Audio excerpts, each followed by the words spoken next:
আজকে খুবই গুরুত্বপূর্ণ একটা বিষয় নিয়ে আলোচনা করব, সেটা হলো টনসিলাইটিস। ঋতু পরিবর্তনের সময় গরম থেকে ঠান্ডা, ঠান্ডা থেকে গরম, এই সিজন চেঞ্জের সময় টনসিলাইটিসের সমস্যা বেশি দেখা দেয়।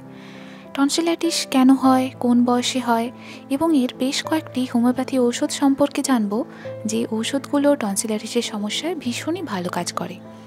কোনো রকম অপারেশন ছাড়াই শুধুমাত্র হোমিওপ্যাথি ওষুধ খেয়ে টনসিলাইটিসের সমস্যা থেকে মুক্তি পাওয়া যায়। নমস্কার বন্ধুরা, আমি ডাক্তার প্রিয়াঙ্কা দে। ন্যাচারাল হোমিও চ্যানেলের আরও একটা নতুন ভিডিওতে সবাইকে স্বাগত। টনসিলাইটিস নিয়ে আলোচনা করার আগে জানতে হবে টনসিল কী, কোথায় থাকে এবং আমাদের শরীরে টনসিল কী কাজ করে। টনসিল এক ধরনের লিম্ফয়েড টিস্যু বা লসিকা গ্রন্থি। আমাদের প্রত্যেকের মুখের ভেতরে জিভের পেছনে আলজিভের দুই পাশে দুটি ছোট ছোট ডিম্বাকার টনসিল থাকে। এই টনসিলের কাজ কি? যখন আমরা শ্বাস প্রশ্বাস নিই তখন বাইরে থেকে কোনো ভাইরাস বা কোনো ব্যাকটেরিয়ার মতো জীবাণু আমাদের নাক মুখ দিয়ে শরীরের ভেতরে যাতে প্রবেশ করতে না পারে, টনসিল সেটাকে প্রতিরোধ করে, অর্থাৎ দারোয়ানের কাজ করে। টনসিলের মধ্যে শ্বেত রক্তকণিকা থাকে, যা অ্যান্টিবডি তৈরি করে ওই জীবাণুগুলোকে মেরে ফেলে। এটাই টনসিলের কাজ। অর্থাৎ আমাদের ইমিউন সিস্টেমের একটা পার্ট হলো টনসিল, যেটা আমাদের শরীরের বিভিন্ন রকম রোগ থেকে বাঁচায়। অ্যাজ এ ডিফেন্স মেকানিজম কাজ করে এই টনসিল। কিন্তু টনসিল যখন নিজেই আক্রান্ত হয়, টনসিলের ইনফ্ল্যামেশন হয়, অর্থাৎ স্বাভাবিকের চেয়ে আকারে বড় দেখায়, বেড়ে যায়, তখন তাকে টনসিলাইটিস বা টনসিলের প্রদাহ বলা হয়। এখন প্রশ্ন আসতে পারে, এই ইনফ্ল্যামেশন বা প্রদাহ ব্যাপারটা কী? যেমন আমরা অনেকেই শুনেছি আর্থারাইটিস, ফ্যারিঞ্জাইটিস, ল্যারিঞ্জাইটিস, এদের প্রত্যেকের শেষে আইটিস আছে, মানে সেই জায়গাটার ইনফ্ল্যামেশন হয়েছে। যেখানে ইনফ্ল্যামেশন হবে সেই জায়গাটা লাল হয়ে যাবে, ফোলা থাকবে, ব্যথা হবে, জায়গাটা গরম থাকবে এবং সেটার ফাংশন লস হবে, সেটা কোনো কাজ করবে না বা অবশ থাকবে।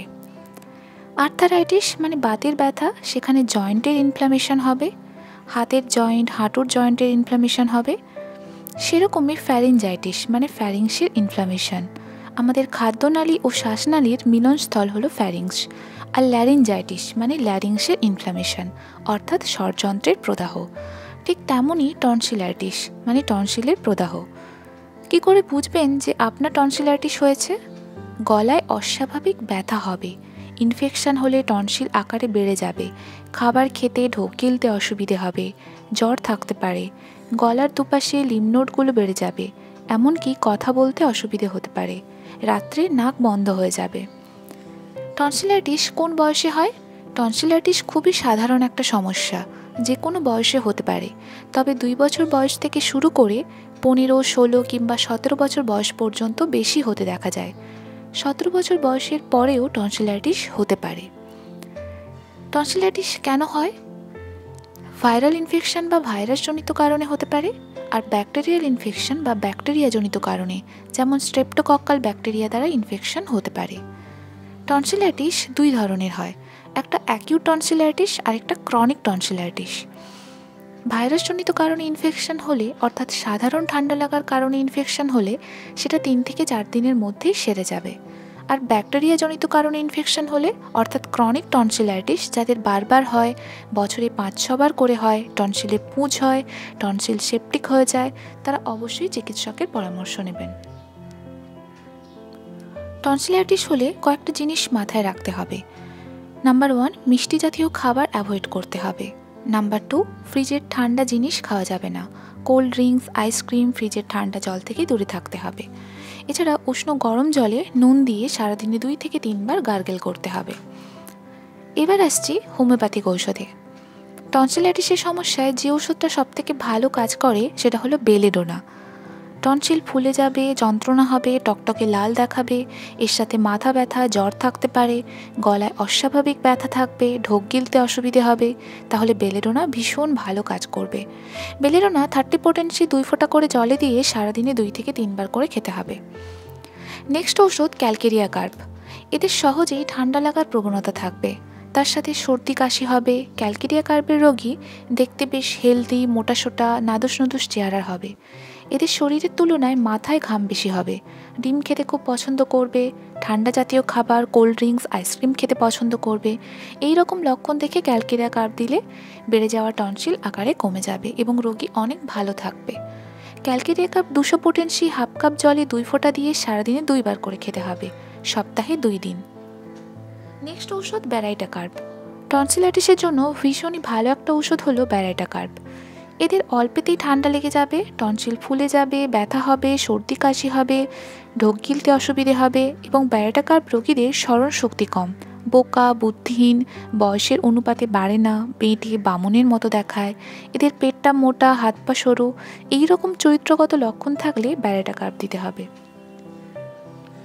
ব্যারাইটা কার্ভ 200 পোটেনসি হাফ কাপ জলে 2 ফোঁটা দিয়ে সেটা সারাদিনে 2 বার করে খেতে হবে 1 দিন। এরপর 1 মাস অপেক্ষা করতে হবে। নেক্সট ঔষধ টিউবারকুলিনাম। টনসিলাইটিসের জন্য খুবই ভালো একটা ঔষধ হলো টিউবারকুলিনাম। এদের সহজেই ঠান্ডা লেগে যাবে, টনসিল দুটো ফোলা থাকবে, এদের পরিবারে কারো না কারো টিবি থাকতে পারে। টিউবারকুলিনামের রোগী মাংস খেতে পছন্দ করবে, এরা বেড়াতে খুব ভালোবাসে। এই রকম লক্ষণ দেখে টিউবারকুলিনাম 2 ডোজ দিতে হবে এবং ডাক্তারের পরামর্শ ছাড়া এই ওষুধটা খাওয়া যাবে না। নেক্সট ওষুধ মাকসল। টনসিলের প্রদাহের চিকিৎসায় মাকসল খুবই ভালো কাজ করে। মাকসল রোগীর জিহা মোটা, বড় ও থলথলে, দাঁতের দাগ থাকবে, মুখ থেকে লালা নিঃসরণ হবে, মুখে বিশ্রী দুর্গন্ধ থাকবে, এদের শরীরে ঘাম বেশি হবে, জল পিপাসা বেশি থাকবে। এই রকম লক্ষণ দেখে মাকসল দিতে হবে। মাকসল 200 পোটেনসি জলে 2 ফোঁটা দিয়ে সারাদিনে 2 বার করে খেতে হবে, সপ্তাহে 1 দিন। তারপর 15 দিন অপেক্ষা করতে হবে। এইসব ওষুধগুলো থেকে যে কোনো 1টি বা 2টা ঔষধ রোগ লক্ষণ মিলিয়ে খেতে হবে। এই সব হোমিওপ্যাথি ওষুধগুলো টনসিলাইটিসের সমস্যায় ভীষণই ভালো কাজ করে এবং যাদের বারবার করে টনসিলের সমস্যা হয়, গলা ব্যথা হয়, হোমিওপ্যাথি ওষুধগুলো খেলে সেই সমস্যা আর হবে না। এগুলো ছাড়া আর অনেক হোমিওপ্যাথি ওষুধ আছে, যেমন হিপার সালফার, ল্যাকেসিস, সাইলেশিয়া, সরিনাম, যেগুলো সিমটম অনুযায়ী আসতে পারে। যদি আপনি দীর্ঘদিন ধরে টনসিলাইটিসের সমস্যায় ভোগেন তাহলে একজন অভিজ্ঞ চিকিৎসকের পরামর্শ নিন, যিনি আপনার রোগ অনুযায়ী আপনাকে সঠিক চিকিৎসা করবে। আজকে এই পর্যন্ত। ভিডিওটি ভালো লাগলে একটা লাইক, কমেন্ট করবেন, বন্ধুদের সাথে শেয়ার করবেন আর এরকমই ভিডিও পেতে হলে চ্যানেলটিকে সাবস্ক্রাইব করে রাখবেন। ধন্যবাদ।